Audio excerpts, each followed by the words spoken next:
Hey, weirdos, I'm Ash. And I'm Elena. And this is Morbid.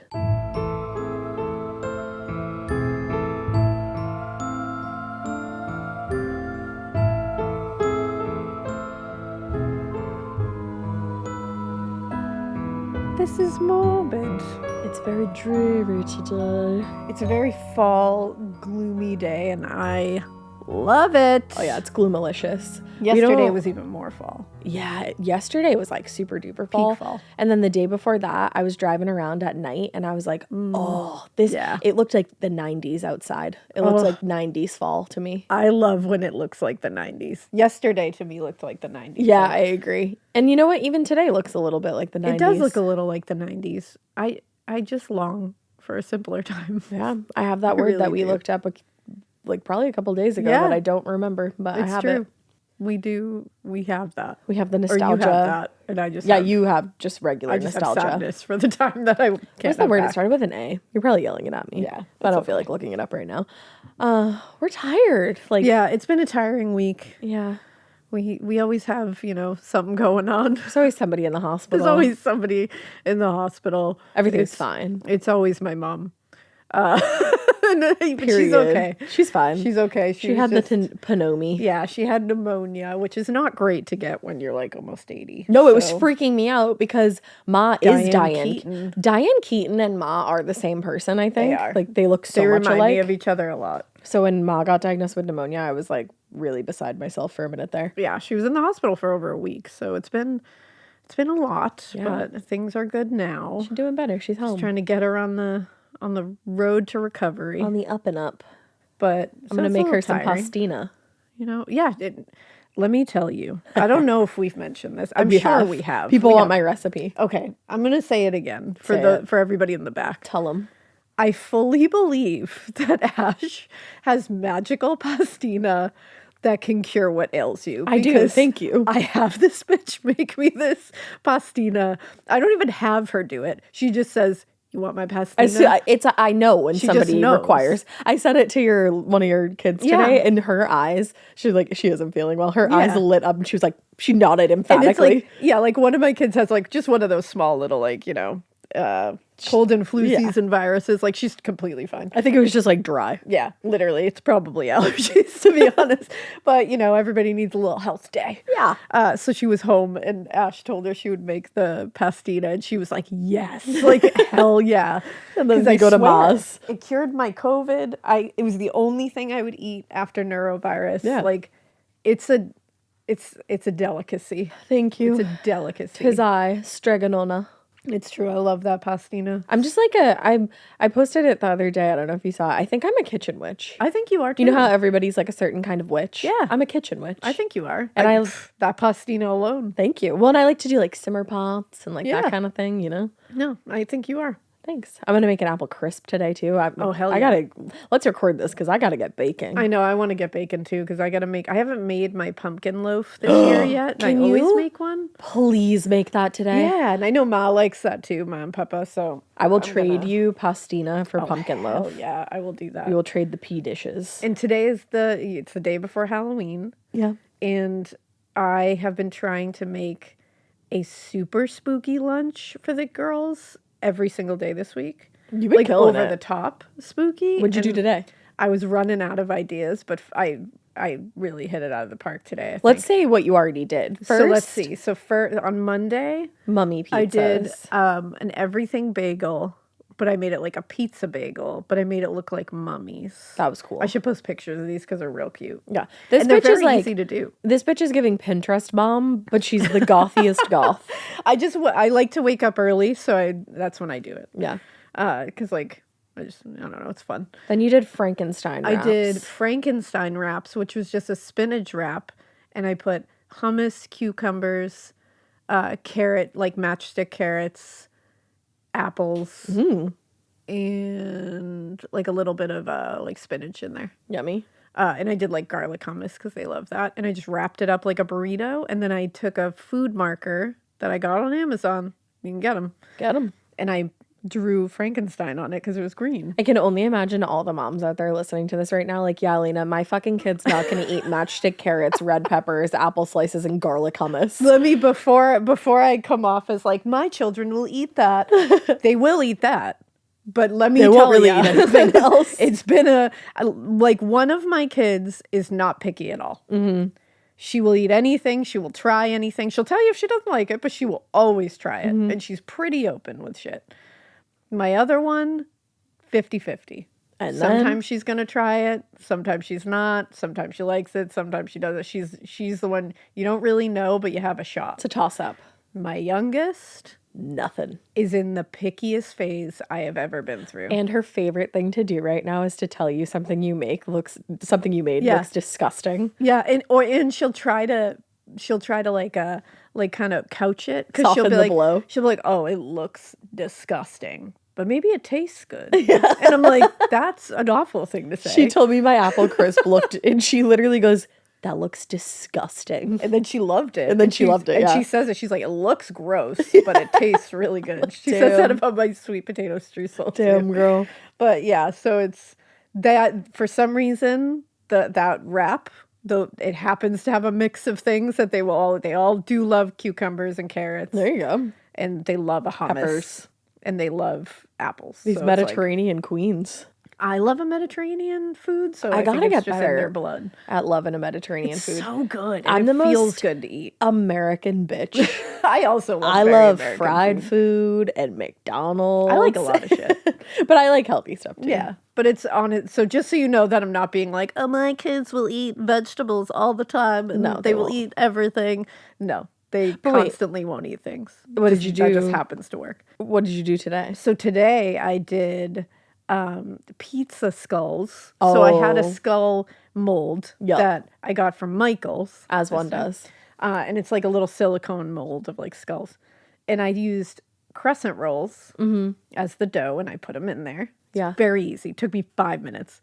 I took Hunt's tomato sauce. I put mozzarella cheese in there. Yep. Because you just like put them in the skull thing, but leave enough room around it where you can like cover it up. Because it'll like pop out a little bit. So you put the mozzarella cheese in there, and then you put a little bit of Hunt's tomato sauce or whatever tomato sauce you like. I just like Hunt's. Hunt's is correct. Put a little more of the mozzarella on top, and then you just close it up, pinch it around, make sure it's all closed up. And you just bake put it in the crescent 350, 20-something minutes in the oven.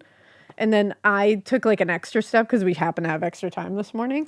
You can just do it like that. Yeah. And it's perfect. It gets like golden brown. And then when they bite into it, it's like a little crisp. It's very yummy. And then you get the mozzarella pull. The mozzarella pull. And so today I melted a little butter in a bowl. And then I just put some Parmesan cheese and some garlic. Made a little garlic butter, and I just kind of brushed it on top. Like, you're just the most casual bitch. Today for you, I've created a garlic spread. I can tell you though, skull. Took like no time. No, it really doesn't. It really did. The fanciest things, like I mean, some fancy things obviously take a long time, but like sometimes you'll be like, people will be like, "Oh my god, I can't believe you whipped that up," and it's like, and you're like, "No, this I genuinely really did." Like, it's not. And I heard about this one on like TikTok, and all the moms that I saw do it were like, this literally takes 5 minutes. Yeah. Like, you're just using jar tomato sauce and mozzarella that's already shredded. Here's my secret. When I make my pasta sauce, my Sunday sauce. Oh, yeah. It's just Hunt's tomato sauce that I like spice up. Yeah, you put an onion in there. Put an onion. I do a bunch of garlic. Yeah. I put some wine sometimes. Wine and tomato sauce is really good. Yeah, you gotta. But then you have to cook it so much longer. I get so scared. I'm like, it burns off. Yeah. But yeah, that's it.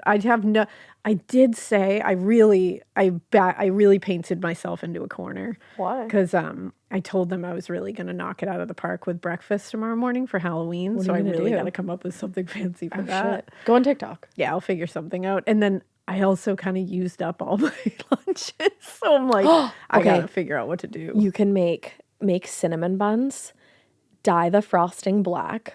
Oh, and then put something as the little legs. Oh, there you go. And you could put the weird eyeballs on them. And they could be like giant spiders. Yeah, because honestly, your best friend during Halloween with kids is to get a little jar of those candy eyeballs. Yep. Like just the white shit on everything. Ones, and they're different sizes. You can put them on everything. Mm-hmm. Put them on brownies. Put them on cupcakes. I put them on the pizza. Yeah. I'll post that little pizza bagel, because it was real cute. I put the pizza little bagel is eyes sticking out adorable. of the wrapping, so it looked like a little mummy. I loved it.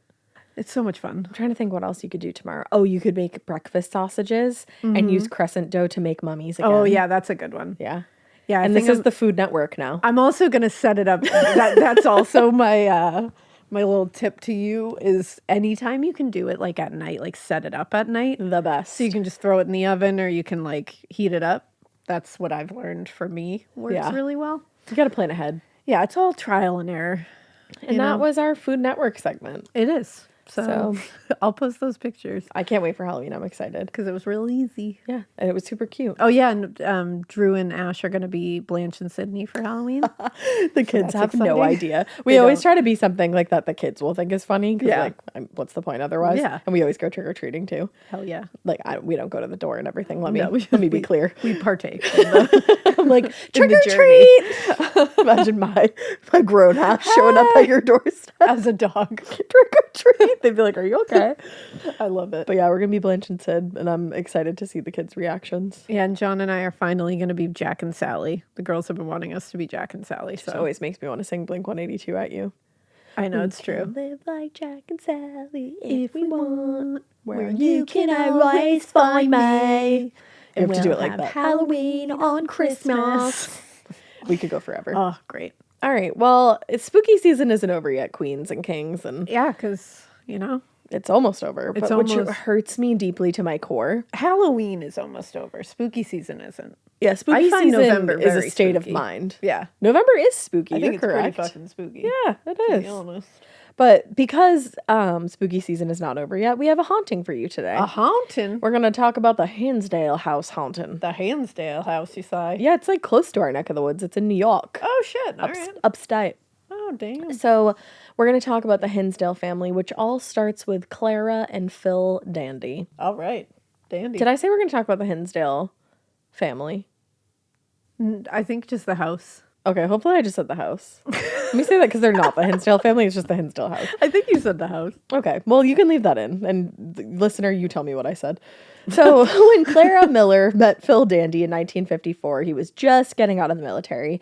And he was working at the local grocery store in Buffalo, New York. Phil Dandy. I know, Phil Dandy sounds so much like... Phil Dunphy. Thank you. I kept wanting to say Dundee. Dundee. The coffee hasn't hit, honey. So Phil had grown up in rural Kentucky, and after he got out of the service, he decided to, give Buffalo a try instead of going back to Kentucky, where he probably would have spent the rest of his life working in the coal mines, which wasn't super desirable in his opinion. The black lung pop. Yeah. I think I have the black lung. So Clara said she was immediately drawn to Phil's soft southern accent, but she admitted, as a staccato-talking Buffalonian, I was impatient with his slow drawl. I don't even know if she sounds like that, but she does in my head. So before long, they were seeing each other most nights a week. Aww. And by July 1955, they were married. A year later, she had their first child, Mike, who was followed by Beth in 1957, Laura in 1960, and the baby, Mary, in 1962. Aww. So they got a lot of kids. Now, the first year or so of their marriage was very happy, but things started to get rocky as, more kids came into the picture and life challenges arise. That'll do it. All that. So in retrospect, Clara felt like the differences in their upbringings and their personalities were a lot more consequential than she wanted to accept when it was like when they were in the thick of it. Yeah, it becomes more pronounced. Yeah, well, and looking back, you're like, oh, now I can see clearly what happened. Yeah. So she said, I was a devout Roman Catholic. I attended a Catholic grammar school and a Catholic academy, and Phil had no real religion at all. Which, those are big differences, Yeah. I mean, yeah. Yeah, they can be. So Phil's time in the military and living outside of Buffalo, I was going to say gave him, and then I just said, I'd switched my thing, so I said, yeah. It gave him a wider take on the world that Clara didn't have or he didn't feel she had. So they just had simple differences. Yeah. Clara said, I was a convent-educated prude, while he was a free-willing product of an entirely different upbringing. Our relationship suffered from the clash of cultures and backgrounds. Oh, that's sad. Which can happen.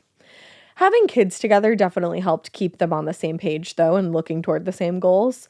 And in 1963, though, Clara gave birth to their last child, who was unfortunately stillborn. Oh. So that really only led to the tensions in their marriage coming back. Oh, that's terrible. Yeah, that's if you're already having problems and then Yeah. you go through something so traumatic like that, That's really sad. that's going to be really tough. Yeah. It's tough no matter what. Yeah. I can't I imagine. can't even fathom that. So eventually Clara was like, we've drifted way farther apart than I ever even thought. Yeah. So to try to get some good vibes going again, she was like, you know what, why don't we take a little like family vacation together? Yeah. I think we need some, Change slow the down, scenery. reconnect, change the scenery time. So by that point, it was 1967, and some friends of theirs had actually just bought a small cabin near Allegheny State Park in upstate New York, and they were nice enough to offer it up to the Dandies to enjoy whenever they weren't there. That's They were dandy. like, yeah, if we're not there, Dandies, go enjoy the Dandy cabin. Hell yeah. So just as Clara hoped, the time spent together on this, quiet, cozy trip, it actually did wonders for her relationship with Phil. And in time, it started to feel like their marriage was, spiced back up again, like how it was in the early days. Yeah. The kids also seemed to thrive in the more relaxed atmosphere. And, it was the mountains up there, so there was a ton for them to do and explore. And when it came time to head home to the city, everybody was actually pretty disappointed to be going home and like leaving the nature behind. Yeah. So in the 3 years that followed, the Dandy family pretty much spent all of their vacations in upstate New York. And every time they would go, it became clearer and clearer that they were all much happier when they were away I was from going the to city. say, it feels like there's a common denominator here. Yeah. So finally, in 1970, they decided that even though they both had jobs in Buffalo, it would do the family a world of good to get out of the city. And so they were like, let's find a house in the country. We can enjoy a slower pace. Let's do this. Like, we're committing. That's very selfless of them. It is. They already had jobs. They were already like real. That's not easy to do. No. To just pick up and leave. But they saw like, you know Established what, stuff. this will be so good for our family. Yeah, so this let's is good for the gander. let's figure it out. know? It's the greater good. Yeah. So they hired a realtor and they started looking at houses in the Western New York area. At the time, like we were just saying, they both had reliable, pretty well-paying jobs in Buffalo. But if they moved to a more rural part of the state, one of them was going to have to quit their jobs to stay home with the kids. Yeah. You can't just like leave your kids in a cabin in the country. Why not? So many reasons. Okay. I'll trust you. Okay. I'll take your word for it. Now, since Clara obviously made less money than Phil because we hate wage gaps, that person was going to be Clara. Yeah. Living on only one income limited their options, obviously, for course. housing to a degree. But to their surprise, once they got far enough outside of the city, housing prices obviously dropped significantly. Yeah. So ultimately, they determined that they could afford a house price a little under $6,000, which today would be about $50,000. Holy shit. And then I wrote in my notes, inflation is really a bitch, huh? The bitchiest of bitches. When I read Holy shit. they could afford a house a little under $6,000, I was like, what That's the a fuck are you going to thing? get? Yeah, today it would be under $50,000. It's not a thing anymore. But like that was a thing? People used to buy houses for like $3,000 and they'd be like nuts. sick ass like Cape houses. Damn. Yeah, life is tough. Holy these shit. days. I mean, yeah. It sure is. So back then, their budget didn't seem like much, but the Dandy's realtor had the perfect place in mind in the small town of Hinsdale, about an hour outside of Buffalo. Clara remembered, when we saw the house, I can't really describe the feeling we had because it was so peaceful and the air was like breathing in champagne. Wow. So I was like, I think that would be lovely. What a way to describe that. I think it's just like saying that the air is crisp, but in the most poetic of ways. It is, because my like blunt ass was just like, that's a good way to aspirate. I was like, that feels uncomfortable. Don't breathe in the bubbles, Clara. Don't breathe in the champagne. I think she meant like the smell of champagne. Yeah, poetically that makes a lot more sense. Crispy, Elena, okay? So the house was over 100 years old and it definitely needed some repairs, but it was big enough for their large family. It was in their budget, and more importantly, it was exactly the kind of rural environment that they had all envisioned. Hell yeah. Looking back, their son Mike Dandy said he remembered having similar feelings. He said, I was very much into wildlife, so this was just perfect for me. It was where I wanted to be. So everybody's happy.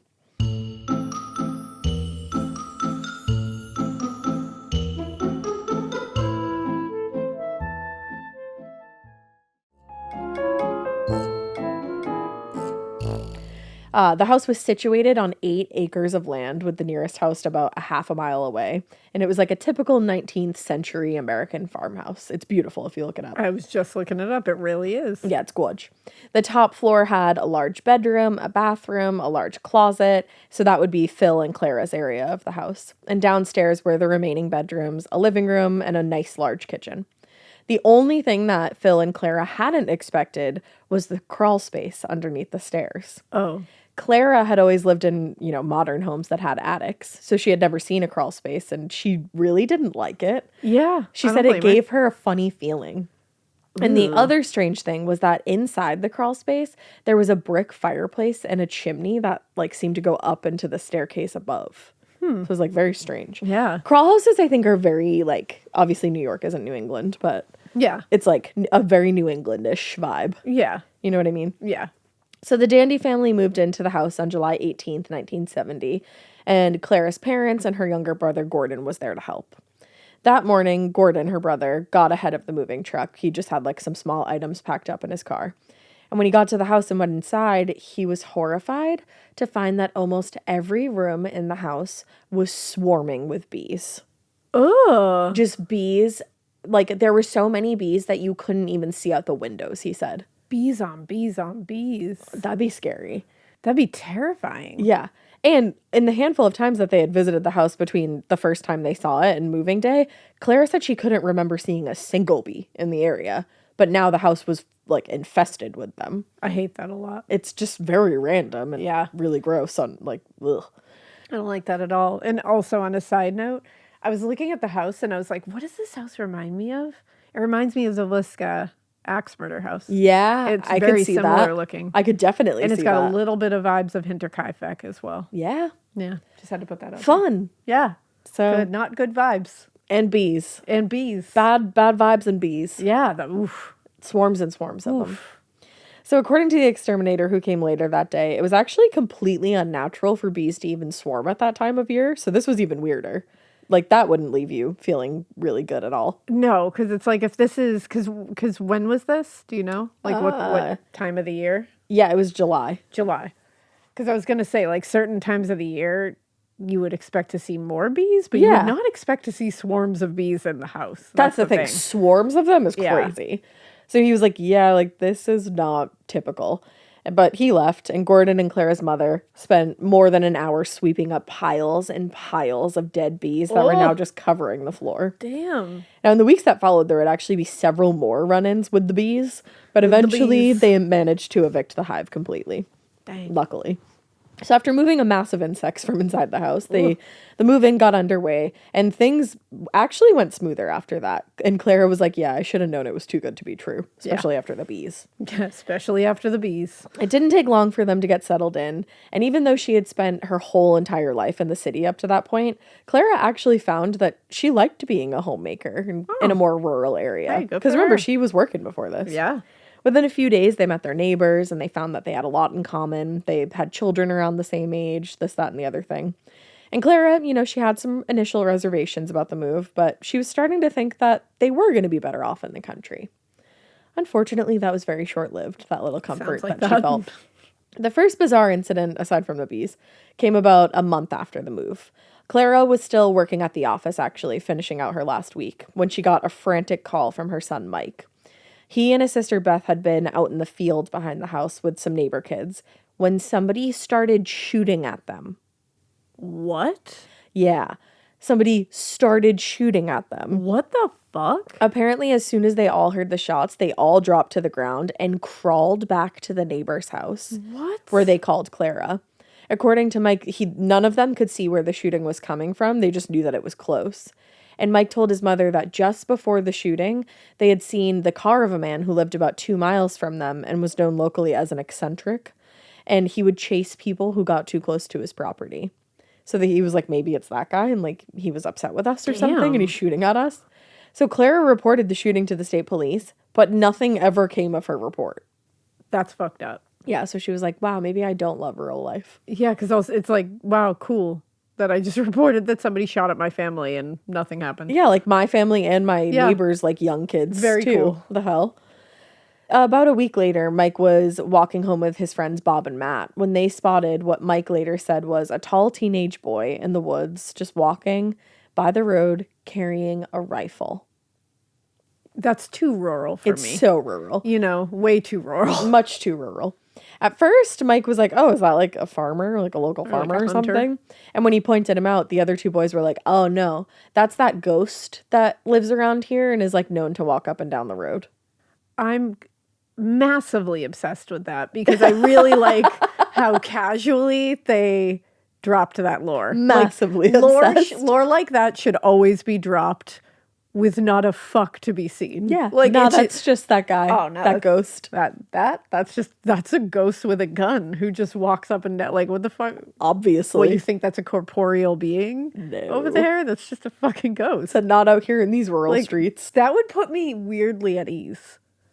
That says a lot that about everyone's you. so there's like, oh yeah, that's just that ghost with a gun. I would just think they were fucking with me. Why do you ask? Like, I'd be like, you know what? Why do I ask? Like, I should mind my fucking business is what I should do. I would just probably cry, I think. I just love that. Yeah. The casual lore drop will get me every time. Well, they were very excited. They started running to get a better look at the ghost. Yeah. But the ghost always managed to stay about 6 or 8 feet ahead of them. But then when they finally got close enough to touch him, Mike said the mysterious teenager stepped behind an apple tree and disappeared. As everyone should. Which I am also highly obsessed with. Yeah, that's how I'm going to be getting out of situations when I'm a ghost. I'm going to step behind an apple tree and I'm gone. I'll throw up the deuce at you and then I'll step behind my apple tree. It's always going to be an apple tree too. You got to find the nearest one. Yeah. You might be running for a little bit, but it's worth it for the exit. I'll find the apple tree, yeah. You gotta. So afterwards, Mike ran home and told Clara about what he'd seen. He's like, Mom, there's a fucking ghost and he disappeared behind an apple tree. Sick. And Clara was like, yeah, cool. You kids are just so silly. Yeah, that's fun. Obviously didn't take it very seriously. I wouldn't either. No. Well, I am who I am, so I probably would, but I get why Clara didn't. Absolutely. So she might not have taken that story about the gun-toting teenage boy, but it turned out that the other children had also seen the ghost too, like her other kids. Either out on the road or walking along the tree line at the edge of the woods. Ugh. And the neighbors' kids had also seen him on multiple occasions, so everybody's talking about it now. Most of them described him as looking like a farmer, but one of the neighbors' kids, Pat, insisted he was a black man. And she didn't mean like his race. She meant that his skin was like blackened. Like he was like burnt. Yeah. And she was absolutely terrified of him. That's scary as fuck. Like, the other kids were like, oh, yeah, like, there's a ghost, and, like, I think he's a farmer. Like, isn't that so crazy? And she's like, nah, he's charred. She literally said he's charred. And, like, she was so scared of him that her parents were like, okay, like, is something going on here? Awful. I hate that a lot. Yeah. That I'm not massively obsessed with that. I hate that. No, I'm not even a little bit obsessed with it. I'm the least amount. So to Clara, the early experiences could have been written off as kids just being kids and adjusting to moving into a more rural area. But a few weeks later, she had her own experience in the woods that she simply could not explain. Oh no, stay out of the woods. I know, what the hell are you doing in the woods? But they just moved there, so they're obsessed with the woods. And they're just in the woods. Yeah. Like there's nowhere else to go. Woods. Yeah. So it was an early fall afternoon. Oh, love to see it. And Clara was just taking the dog out for a walk in the woods behind the house. Oh, I can't get mad at you for that. I would too. I would too. Yeah. She was about a half a mile from the house when she started to hear what she said sounded like chanting. Like chanting you might hear in church. Yeah. Oh, turn around. Yeah, get out of there. Get home. For the life of her, she said she couldn't figure out where the sound was coming from. And somehow, she said, it sounded like it was coming from every direction all at once. That's because it's none of your business and you should go home. When things are coming at you from every direction, it is none of your all business. at once. It's pay that no mind, mama. That's not for you. You did not see something. You did not need to say something. No, just get out of there. Take that dog and run. I'm also like, what was the dog doing? No. So later, after she got home, she casually mentioned the sound to Mike. And moments later, he was like, yeah, cool. Me, Bob, and Matt are going to go investigate that. Peace out. That's awesome. So he just ran out of the house. Another casual lore drop. Yeah, we love the 70s. Send him into action. Yeah, just go out in the woods, figure out what that was.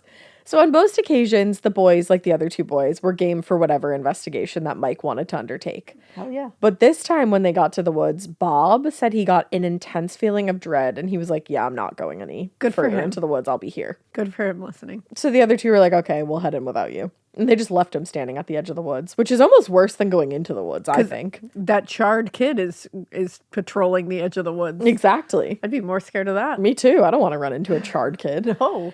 So after about 10 or 15 minutes, they had reached the spot where Clara said she heard the chanting, and they stopped to see if they could hear anything. They stood quietly, they closed their eyes so that they wouldn't be distracted, and they just listened as hard as they could. And at first, they didn't hear anything. But then out of absolutely nowhere, they heard the loud, sharp sound of a woman screaming her fucking head off. That is got to be one of the scariest things to hear out of nowhere. Out of absolutely nowhere. And especially when you're like in the woods. You're locked in. Like you're 10 toes down in those woods just trying to hear what's happening. And it's quiet, and then you hear oh my God. I would poop my pants. You're out there trying to figure out what the woods are trying to say, and they're just saying like that's no. Too scary. No. So they ran the fuck out of there. Good for them. And went back to the Dandy house, and they were like, Clara, help us. And she was like, I don't know what to tell you. She's like, fuck that. So since moving to the Hinsdale house, several members of the Dandy family had now had really fucking weird, inexplicable experiences. And they had mostly brushed it off to that point. Mike's story about hearing the scream in the woods was different, though. At that point, they wanted to see, and they started to realize that something was off. And you know, Clara was like, is it like the house or is it the entire area that we moved to? Now, the swarm of bees on moving day turned out to be just the first of many problems with the house itself.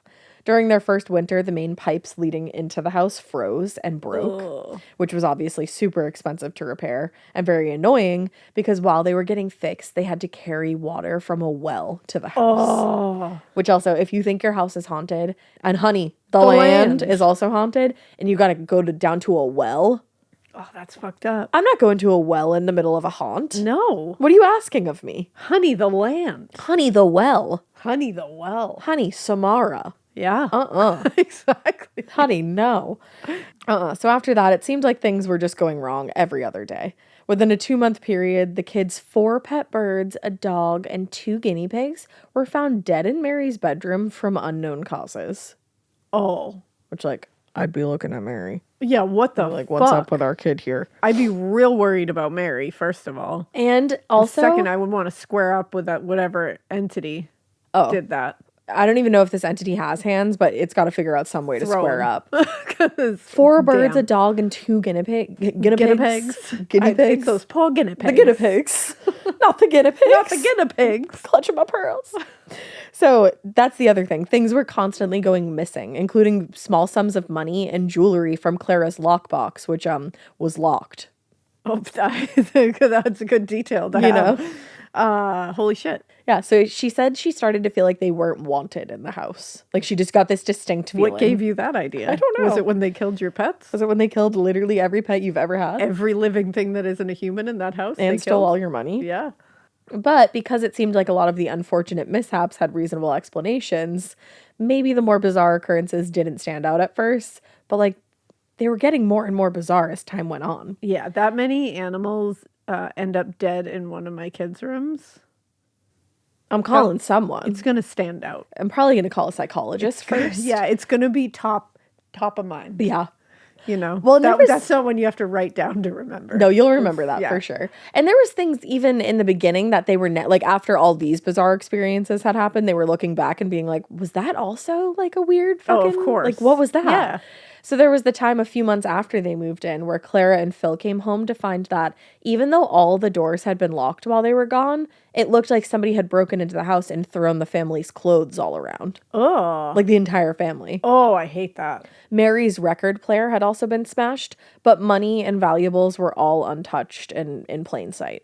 So it wasn't like somebody had robbed them. Yeah. They just like ransacked the house. Came in and threw clothes around? Yeah. Then there was the time in early 1971 when Clara and Mike were home alone and something outside was emitting such a strong light through the windows that it lit up the entire house. What? And they both were like, what? A few nights later, Mike said he was woken up from sleep when a board game on the shelf above his bed fell on his head while he was sleeping. Oh, shit. He was like, that was weird. rude. It didn't seem like that unusual, but when he looked at the shelf, everything that was stacked on top of the board game was still in place. So it had literally like slid out from the bottom of a stack of other things and fell on his head. And everything else had stayed up there. Yeah. Yeah, that's weird. It's like when you like pull the tablecloth out and everything stays on the everything table. Else stays on. So that was weird. And he said there was absolutely no way I could come up with an explanation for that. No, I wouldn't be able to. And then, of course, there were the frequent sightings of the farmer on the road and all the strange noises both in and outside of the house. Yeah. On one afternoon in 1971, Phil took the kids into town to do some shopping, and he just left Clara at home to relax and enjoy some quiet time. You mamas know you need that. In the haunted house. In the haunted house, I know. Well, that was before they really realized how haunted it was. She said it was a warm day, so she opened up all the windows on the first floor to, clear the house out. And she was just settling on the couch to read a book, and she started to hear all the windows slamming back shut. Oh, fuck that. But then, when she went around and checked all the windows, they were all still open. I hate that. Yeah. I hate that a lot. Like, first of all, I'm trying to relax.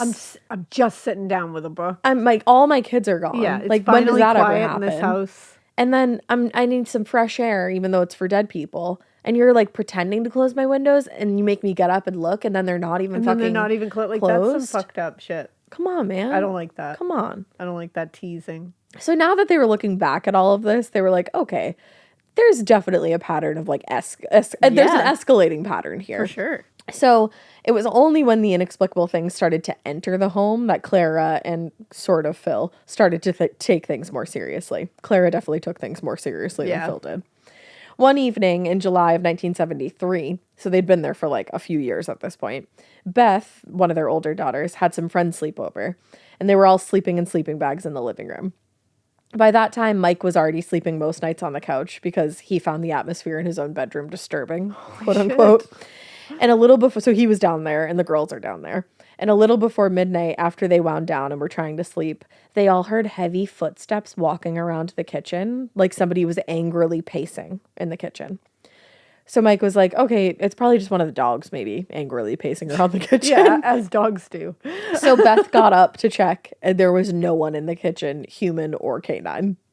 Imagine if it was just a dog on two legs, angrily pacing. He's just pissed. Boom, boom. I hate that. I hate it. Well. That also used to happen in our house. That's really scary when that happens. But we would hear them coming up the stairs, which would be even scarier. And it was like heavy boots. And then you'd look out in the hallway and there would be literally no one Nothing there. But you could feel it. Yep. So after 2 years of increasingly aggressive encounters with things that they couldn't explain in and around the house, Clara was like, yeah, I have nothing left to explain. No. Like, I'm trying to explain this all away, but I don't have anything. Yeah, there's only so long you can explain it away. Yeah. So a few days after the sleepover, she was speaking with their local priest, Father Bob, of course. Father Bob, and she was telling him about the activity. And he suggested that she get into contact with, are you ready? Father Alphonsus Al Trebold. Honestly, yes. Alphonsus. If your name is Alphonsus, what the fuck are you doing going by Al? Yeah. Missed opportunity, my guy. You go by Alphonsus. I would shove my hand into everybody's face and say, hey, it's me, Alphonsus. I would never shut up about who I was. And also, if your name is Alphonsus, and what is the full name? Alphonsus Al Trebold. Yeah. If your name is that, you said I'm not repeating it. A priest that can perform some kind of exorcism and get rid of demons in a house. You better be. You better be. You better be. Yeah. Not only was he a priest, but he was also an assistant professor of theology at Saint Bonaventure University. Yeah. Obsessed. So throughout 1973, he goes by Father Al, but I gotta call him Father Alphonsus. Father Alphonsus had given several lectures on the paranormal and had invited other experts to speak. So if anybody could help Clara, it was probably him. So she called and she left a message for Father Alphonsus. And in the meantime, Father Bob blessed the house, which made everybody feel a little bit better. Yeah. 2 days later, Clara finally got her Alphonsus call. The two of them spoke briefly, and Father Alphonsus suggested that they were probably experiencing a poltergeist. Okay. Which kind of sucks. I don't know. You don't know if it sucks, or you don't know if it's a poltergeist? I don't know if that's a poltergeist. So far, nothing really sounds It poltergeisty doesn't to give me. poltergeist to me. I also think this was the 70s and like they didn't have a lot of Yeah, like research on this stuff. I guess like the clothing everywhere and stuff is kind of poltergeisty. Yeah. But I don't know. I wouldn't have immediately said poltergeist on this one. Well, he said they had 2 adolescent children in the house and their heightened energy might be causing the problems, and poltergeists do feed off of that. They do love the whole puberty thing. It's a weird, I hate that part of it. Such a weird connection. It is. It makes sense when you think about it, but really it's like, does. oh, fuck!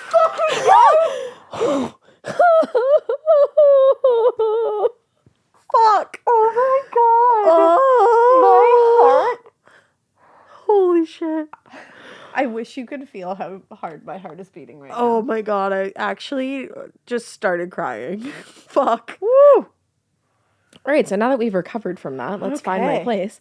So, like, yeah, adolescence, puberty, Yeah. weird poltergeist feeding off of that. By then, Clara had done some research, and the suggestion of a poltergeist also didn't make sense to her. She said, I felt like there was more to it than that. From what I've read, poltergeist had no motive, no mind behind it, and this seems to have motive. Yeah. Which is true. I agree. But given how stressed Clara sounded and the fact that she wasn't reassured by his advice, Father Alphonsus said, you know what, I'll come out tomorrow. That's like, really Alphonsus. it's so Alphonsus of him. Yeah. So it took Father Alphonsus much longer to get to the house than he expected because he got lost along the way. Lost in the woods. You know, who among us hasn't? Alphonsus. So by the time he arrived, there really wasn't as much time like that for him to explore before he had to leave to get back to the church again, which kind Yeah. of sucked. So Clara and the kids spent about 20 minutes explaining everything they experienced, and to their surprise, Father Alphonsus did not seem fazed at all. Wow. And he also didn't seem to doubt anything that they were telling him. What a good guy. So after hearing them out, Father Alphonsus got a tour of the house and the immediate property by Mike and Clara's brothers, Gordon and Craig. They didn't see or hear anything unusual on the tour, but in each room, Father Al said a prayer, and he said one in the yard too. And then he performed a blessing before he headed back out for the night. He was like, good luck with that. Bye, bitches.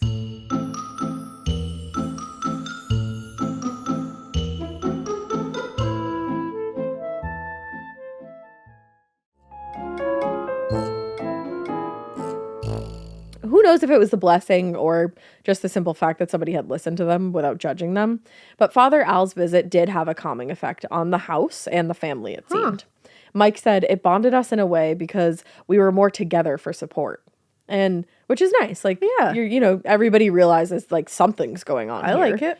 Now, not only did he validate their experiences, but Father Alphonsus also explained that they weren't defenseless against whatever they were dealing with. And there were people who researched the scientific basis of experiences like theirs who might be able to help them get rid of whatever it was that was causing all their trouble. So for the first time since moving in, Clara was like, okay, maybe this nice country life is possible without all these disturbances. Like, Without the ghosts. maybe we can move on from Yeah. this. For a few days after Father Al's blessing, like I said, things felt better in the house, but it didn't last very long. No, it never does. No.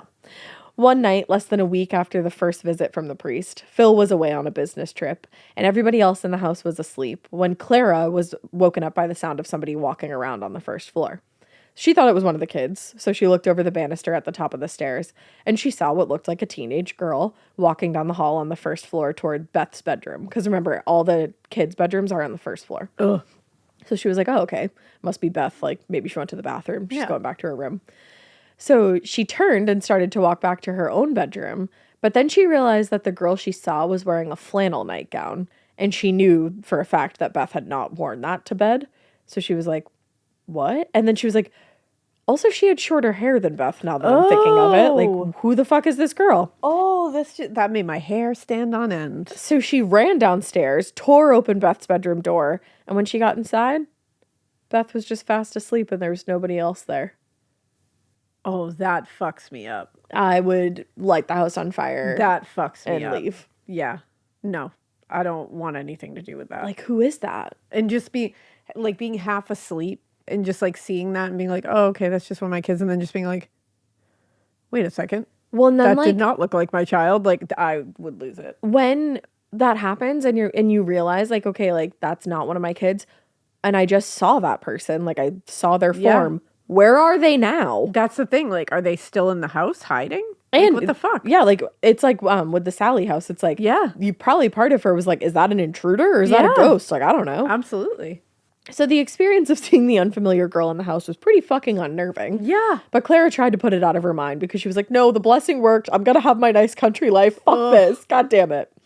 But the next day, she heard a scream from Beth's bedroom. Oh. And when she ran in to find out what happened, Beth told her mom that she was just sitting at her vanity when she saw a teenage girl behind her reflected in her mirror. Oh. And she said when she turned to look, the girl vanished. She was gone. Oh, no. And Clara said, I thought, wait a minute. I'd been taught that this worked, that a priest could come in and say a blessing. It did not work. It did not. She's like, what? This is supposed to work. Because remember, she grew up religious, like super religious. So she's like, I went to the priest for help. The priest came and he did his thing. Yeah. It's supposed to work. Yeah, I mean, he can do that. Yeah.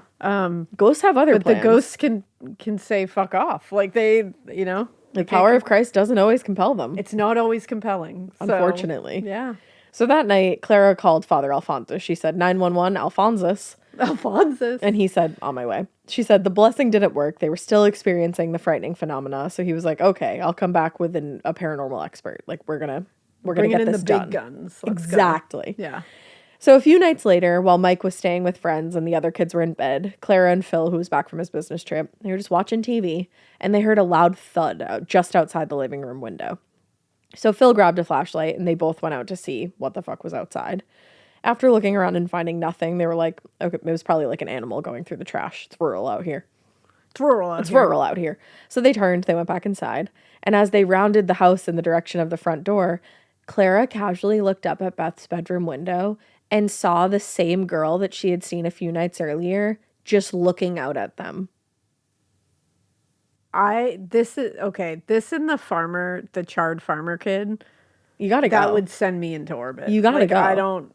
No. Please stop being in my space. No. Yeah, we've crossed a line here. So they ran back inside because she pointed up and Phil also saw it. And he was like, what the fuck? So they ran back inside to check on Beth. And when they got to her room, they found her sitting at her vanity, completely unresponsive and just straight up disassociating. What the fuck? It took a few minutes to snap her back into reality. And when she did, she said, yeah, I saw her too. But she struggled to describe the girl, saying all she remembered were her big dark eyes and her filthy hair. Oh! Why is her hair so filthy? Why is her hair dirty? It's full of secrets. Oh my god! I hate that. It's full of darkness. Oh, that's so much worse than her perfectly clean hair. Like, yeah. Perfectly clean hair is the best. Why is her hair dirty? It's washed. Why is it filthy? Filthy. I don't know why that fucks me up so much. Because you picture just like a greasy, stringy. I hate it. Oh, I can still feel my heart beating from when the alarm went off. And That that was like fucked me 42 up. minutes ago. I I'm won't. scared right now. I'm in fight or flight right Telling now. these stories gets me into a third place. Apparently it gets both of us in there. I know. Damn. So as they stood in Beth's bedroom just trying to comfort her, they all started to hear scratching and thumping noises coming from the room above them. Oh, goddamn. And then all the lights in the house went off like No. somebody had cut the power. Come on. Like, that's horror movie shit. What the fuck? So the lights came back on a few moments later, and the scratching sounds had moved from the upstairs and were now coming from the crawl space. Oh, that fucking crawl space. We got to learn about that crawl space. You What knew the crawl happened space was coming in back. That crawl You space. knew the crawl space was coming back. There's some shit that So- went down there. Clara, Phil, and Beth reluctantly approached the crawl space, and after a few moments, Phil gathered the courage to open the door. Phil. For Just life. inside the door, there were loose bricks from the fireplace stacked in small piles. Oh. They'd been in there before, Oh. and that hadn't been there. Oh. And then they open the door, and like somewhat Blair Witch style, there's just small piles of bricks. Oh. Ew, I don't- period. No. And Clara said, I can't fight this thing. Whatever it is, it's too strong. She just succumbed to the beast in that moment. She just succumbed. I was... She said, We all succumb at some That's point. She was like, okay, stack the bricks, I suppose. End of the road for me. Okay, look at me from my, come to my window. That's what she said. She was like, whatever. Eventually, you gotta just go Melissa Etheridge and just start singing. You just gotta. That's all you can do. So the next night, Father Alphonsus said, I'm back. And he said, here I am. And this time he was in the company of a well-known psychic medium, Alex Tanos. So not Sylvia Brown. No. He introduced everybody, and Clara started to explain the history of the house, but was immediately cut off by Alex. Of course. Who told her he actually didn't want to know anything about the house before walking through each room, which I respect. He was like, this is before he could be looking this up on the interwebs. Yeah, there was no interweb. He could go look it up elsewhere, obviously, but it would take a little more effort. It would. So Father Alphonsus took Alex throughout the house, letting him get an impression of each room before returning to the family in the living room. When he walked into the living room, he just casually dropped, "Did you know you had a mass murder here?" Again, a casual lore drop. I love it. I would sit down, tea would materialize, and I'd be like, Tell me everything. Tell me everything you know you had a mass murder here? Do I look like I know I had a mass murder? Do you think we'd be calling you if we didn't know that? Babe, you're here with a priest. Yeah. Do you think I know that there was a mass murder here? I say, no, the fuck I did not. Whoever knows that there was a mass murder? Whomst. Come on. So Clara said she was stunned, and she just said, no. No, I don't. According to Alex Tanos, there were 7 spirits in the house. Whoa. Some much stronger than others. He said there was a man who had been stabbed to death on the property. Dang. A woman who was hanged by the pond out back. Whoa. A woman who was drowned. A man who had been beaten to death. Holy shit. A young girl of around 8 years old who had also been beaten to death. Oh. Which is awful. Oh my God. And then 2 other spirits who he said he just couldn't really get a read on. Like he couldn't figure out who they were or why they were there, but they were there. And one he described as an elderly woman whose death was recent. And Clara wondered if that was maybe the previous resident of the house who had died in the house at age 90. Holy shit. So he was like kind of onto something. Yeah. So he explained that over 100 years ago, before the house had even been built there was a general store and an inn on the property. And it was a regular stop along a popular stagecoach route. Okay. So he said the original owner knew nothing about the murders, but he believed somebody else used the space to find victims that they would rob and kill, like on the stagecoach stop. And he said they would sometimes hide their bodies in the crawl space under the stairs until he was able to bury them. This is very Bloody Benders. It is. It's like coded, you know? It is super. You're so right with that. So when Father Al showed medium Alex there, the crawl space, he said he, quote, saw bodies piled up like stacks of firewood. What the fuck? Which it's like, is that why they're stacking bricks? Oh! Like they just like to stack? These love to stack. They love piles? Doesn't matter what it is. They Bodies just or love bricks? to stack. Makes no diff? That was it. Or were they trying to like show like, this is what I do? I stack. This is my thing.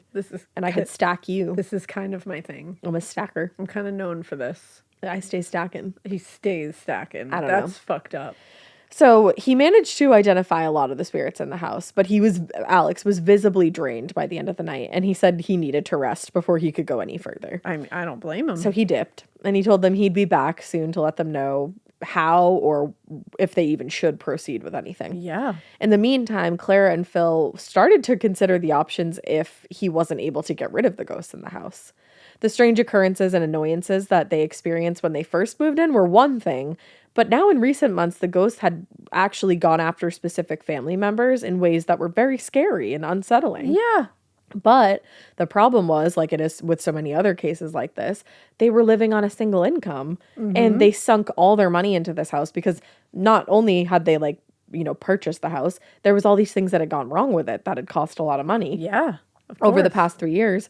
So they didn't really have the money to move at that point. Yeah, it's not that easy. So like, what the fuck do we do? Damn. So a few days after Alex visited the house, the mood and the air in the house felt better to Clara than it had in some time. And she was again optimistic about the future. But then, one afternoon in late October 1973, that all changed with a visit from a state trooper. That morning, Phil and Clara woke up early. They had gotten on, with some chores around the house. Mike had stayed with a friend the night before, and he said he would be home early the next morning to help with the chores. So his parents were really annoyed when late morning rolled around and he still hadn't returned. A few minutes after Clara came back from a trip into town, there was a knock at the door, and when she answered it, there was a New York State trooper standing there. Oh, shit. So he explained that Mike had actually been in a car accident about a mile down the road, and he'd been taken to the local hospital. And the doctors explained when they got there that Mike's injuries were pretty severe, and they actually wanted to transport him to Buffalo once he was stable enough to move. Shit. So as they drove to Olean Hospital a few miles away, Clara and Phil passed Mike's car, and they literally saw it like leaning against a tree on the side of the road. Oh my God. That must have been horrific. Yeah. As far as Clara could tell, it really didn't look too badly damaged though. So she was like, okay, like maybe he's not in that bad of shape. Like maybe they're making too big a deal out of this.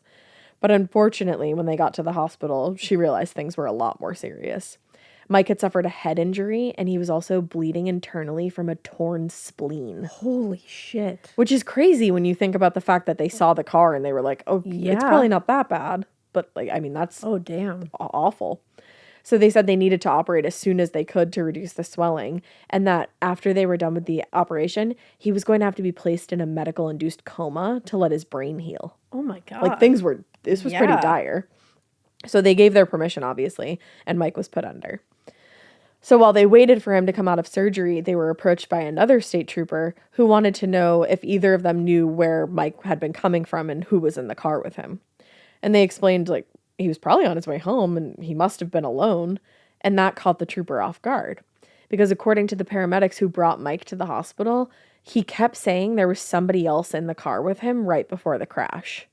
But they searched the area and they didn't find anybody. What? And like nobody had come to the hospital with injuries from a car crash like that. So the trooper and paramedics were like, I mean, he has head trauma. Like it's probably some kind of injury that he thinks somebody was with him. Yeah. But to Clara, she took it as proof that whatever had been attacking them in the house had now managed to get Mike in the car. Holy shit. So it took several weeks before he came out of a coma.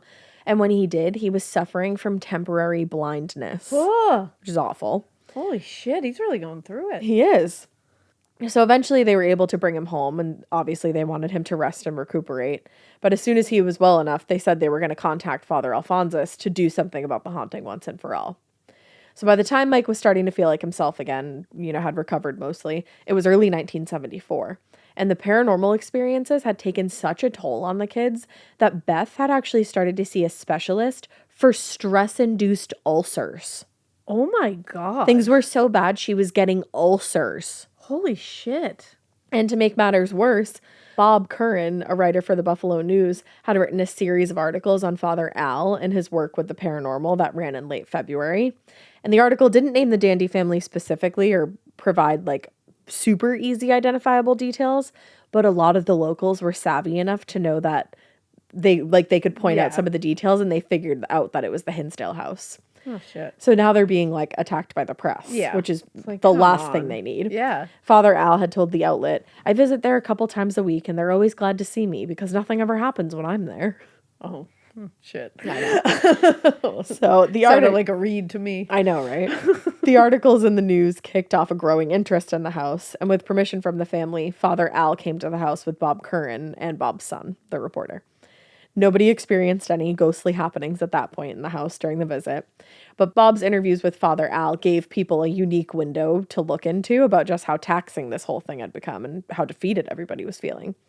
He told Curran, I had hopes of helping the family, but there were so many problems. Then I was disappointed when Alex Tanos, the renowned psychic, reversed his course after making some definitive statements about 7 murders being committed here. I know the pressure on psychics, but I had hoped he'd help more than he did. So it sounds like he just never went back. Wow. Which pretty... tells you something. Yeah, like, he was exhausted. Yeah. So Father Al was referring to the last time that Alex had been to the house. He tried to clear some of the ghosts, but by the end of the visit, he said he was so exhausted and he had to leave. And then later on, he called them and was like, yeah, I can't come back again. Like, there's nothing I can do for you. Holy shit. So they all hoped that the efforts of Father Al, Alex Tanos, and some of the other experts who had come in would finally get rid of the spirits haunting the house, or at least make it livable. But just a few weeks later, the activity started to ramp up again. And Clara and Phil were like, we're out of ideas. We're completely defeated here. Yeah. By that time, Mike had recovered and he had joined the Navy, so he was out of the house. Beth had married her high school boyfriend, so she was out of the house. And now they really didn't need this big place anymore. Yeah. So that August, they put the house on the market, listing it at just $20,000. Wow. Which, remember, they bought it for like 50? I think it would have been today's 50. Today? Exactly. Yeah. So by the time they listed the house, the news about the haunting had been spread far and wide in all the articles. Man. So there was no point in trying to hide it from anybody. You might as well lean in at that point. Well, and they did. 'Cause they actually even started getting calls from out-of-state news outlets who were interested in buying the house. Oh, shit. So by the end of October, Clara and Phil moved out. And without the kids or the ghosts to distract them, it seemed the problems in their marriage had returned. And this time it didn't seem like there was going to be room for resolution. So they ended up separating and they did eventually get a divorce. And the years since the Dandy family moved out of the Hinsdale house, interest in the house and the story of the haunting has remained. People are super interested in this house. Yeah. Subsequent owners throughout the years have reported seeing super unusual things, hearing the screams that Clara heard. Like, this house is very much still active. Yeah. In 2011, it went up for sale, and it was listed as one of the nation's top 10 haunted houses. Holy shit. And in an article about the sale, the property agent told a reporter, "I'm in hopes that somebody who really respects and believes the paranormal will buy it and remodel it." But in the end, the house was purchased and turned into a haunted attraction that is still active to this day. I kind of want to go. We will be going there. Yeah. It's not that far. Go. It's really not. We could go. It's like, yeah. Let's do it. Let's go. Let's grab Sabrina and Corinne. And go. And we're going. But that means we have to go in the woods too. Because, honey, the land. Honey, the land. Honestly, we got to do it. I love that the psychic was like, yeah, all this shit happened here. And like, I would love to come back and help you, but I can't. It's too exhausting. Too much. That's big for a psychic. And he was like renowned too. He's very highly respected in this field. He He said, honey, the house. He said, honey, the tired. Yeah, he said absolutely not. Damn. Yeah. For me, it's really the charred teenager and then the filthy-haired girl. The filthy-haired girl. The filthy-haired girl takes the cake. She's getting me. She's in the house. She's just walking around in her fucking flannel nightgown. And she's just looking at people. Something about that. Something about a flannel nightgown and filthy hair. I'm like, not only do you have filthy hair, but you're probably hot. Well, maybe that's why your hair is so filthy, because you're so sweaty. A sweaty Betty. Like, I can feel how hot you are at night. Yeah. And that makes me feel sick. It makes me feel yuckus. Like it. And I don't like that you're just like looking in my mirror while I'm looking in my mirror. No, I hate that. That would freak me the fuck out. No, I don't like it at all. Yeah, that's a fascinating and terrifying story. It's a spooky one. And I love that it really had no one. resolution whatsoever. None. My favorite thing is when there's a haunt and there's no resolution. And they're just like, yeah, I don't know, it's still haunted. Like Alphonsus couldn't do anything. Alex couldn't really do anything. Nothing slowed down. It was just like... Yeah. The ghost said, I'm here to stay, bitch. Yeah. That's crazy. Yeah, and we're going to go there. Damn, we're going there. So, we hope you keep listening for when we do go there. Yeah, and we hope you keep it weird. But as a weird that you're a ghost with filthy hair. Wash your hair in the afterlife. Yeah. God damn. God damn.